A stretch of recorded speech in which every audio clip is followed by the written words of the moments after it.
Hi there, folks. This is Big Doug Outdoors. Today I want to talk to you guys a little bit about my little green garden fishing wagon. Uh, I made one out of a garden wagon that you can purchase from your local tractor supply store. And the reason why I went with one of them instead of just a standard garden fishing wagon was because I needed something to haul a little bit more weight and also to be able to put all my gear in there that I take out fishing. I usually have quite a bit of gear with me. So I'm going to show you guys what it looks like and what I've done to it real quick. So as you can see, I went and bought some Scheduled 10 1.5-inch PVC pipe that were 10 feet long. And if I'm not mistaken, I got 7 pieces out of it. So, and I already had 2 of them here at the house. And these, I cut them to 16 inches long.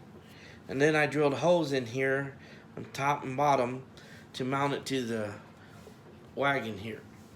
And what I did first time was had boards up here. As you can see, this board, it went all the way to the full length on the bottom and top.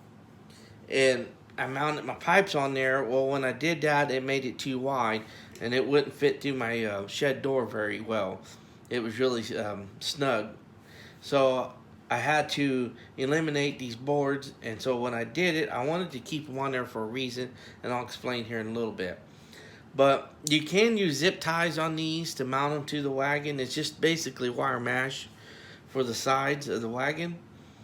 But the problem I had with it when me and my son made his, because this is our second one that we made together, the first one was the zip ties kept snapping off whenever the rod holders, whenever the butt of the rods would hit the ground or something, because it wasn't very far off from the ground. So I ended up putting end caps in all of mine, and that's something that he'll have to do too. And I recommend doing that if you're going to use zip ties to tie these together. But what I done was I just used a little screw with a small nut on it, and then I took me some metal strips that I had outside in the shed and cut them down to about an inch long, well, about 1.5 to 2 inches long, and then I drilled a hole through them. So that way I can mount my screws, run the screws through there and mount it to the walls. So I mean, it holds, as you can see, pretty good. And the reason why I kept the boards on here mounted was the top boards, because I have these little pole holders, as you can see right here. I'll pull this over here where you can see it a little better.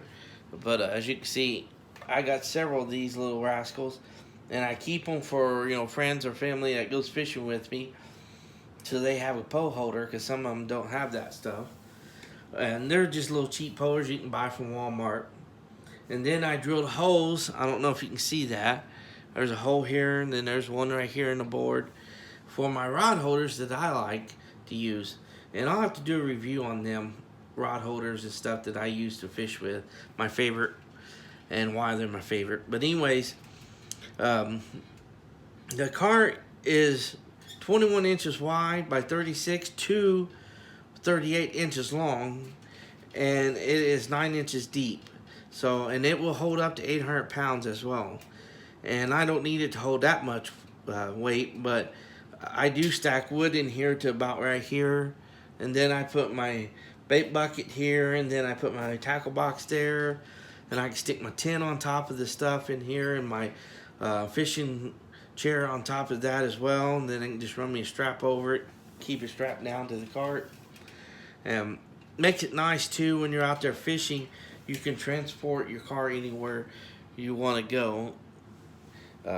Like, let's say, for instance, if you pack all your stuff out there, you're fishing in an area you're not doing too well, so you want to move, let's say, 100 yards to 200 yards down the shoreline. Well, then you have to pack all that gear down to the next spot that you want to go to continue on fishing and hopefully get lucky and get in an area that where the fish are at. So this kind of makes it nice too as well to have that. But I've got 8 little pole holders on here that works really well. like I said, you know, it's not really for using to fish off of, but you could use them for that. But I made them so that I can transport my rods around my poles and have their own little spots. And back here, there is an extra one, as you can see there. That is for my dip net. As you can see, it's in there right now. I wanted to put stuff in my cart the way you can see how I transport my stuff in the cart. And then I kept the 2x4s mounted and put on a back wall here of the cart so I can drill holes in them and keep my rod holders in there. And then I made me a cutting board table. As you can see, it's stuck in the cart here. This is what it looks like. What I did was I mounted a piece of pine board there and mounted my wood to it, my cutting board to the board. But before I did that, I drilled a hole saw, took my hole saw bit, drilled a hole through this bottom board, and then I turned around, tuck a piece of the 1.5-inch pipe, because it fits on there loosely, but it's still, with glue, it tightened it up real good and tight and made it for a stopper there. And also I glued on the very end, like right here on the inside here, to get it to hold together. And then I dremeled it out. I bored it out a little bit with my Dremel tool, so that way, and I kept it where it was just a little bit of a hair stuck up above this board, so that way when I put the two boards together, it kept pressure on it and it won't come out, as you can see. And then I put me another piece right here for a stop, because this 1.5-inch pipe, this fits down in there perfect. Because if I'm not mistaken, I think this is 1.25 inches or something like that. I can't remember. And like I said, I mean, as you can see, it fits in there just perfect. And it makes a great little cutting board table for when you're out there fishing. That way you don't have to bend over on the ground and stuff. It makes it kind of nice to have that on there as well. And then, like I said, I got these on here, my pole holders, where they got holes here mounted on. Basically, that's about what I've done to it. If you guys have any questions about this, please leave a comment down below. I will try my best to get back with you as soon as possible.